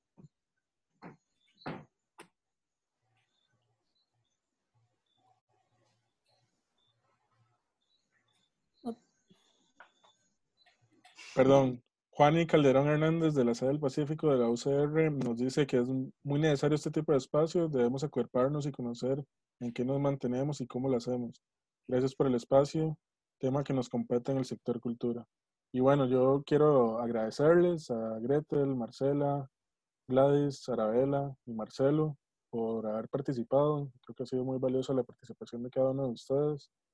Y yo me quedo con algunas preguntas, digamos, esto es para hacer un foro de cada una de las sectores, de cada uno de los gremios, de cada una de las áreas, pero bueno, no es así de fácil, pero yo creo que nos vamos con un intercambio bastante rico, bastante importante y con preguntas siempre, ¿verdad? Que yo apunte, ¿verdad? ¿Dónde nos encontramos? Las propuestas que hay que hacer, cuáles, qué radica en lo realista y qué en lo funcional. Entonces, eso hacia dónde nos lleva. Yo creo que es algo que nos vamos a seguir preguntando. Y también con la palabra la resistencia, ¿verdad? Que puso Marcela ahí, que me parece muy importante. Y desde el cuerpo también, ¿verdad? Y bueno, agradecerles y que sigan el espacio de Alianza por una Vida Digna, que tiene los otros foros también en YouTube, lo pueden seguir. Y este foro va a quedar grabado en el espacio de Surcos Digital en Facebook. Entonces, para que lo estén revisando y muchas gracias. Y seguimos ahí. Gracias, Maja. Gracias, Alejandro. Gracias. Buenas noches, hasta luego a todas. Un gusto. Chao, chao. Chao. Chao, chao.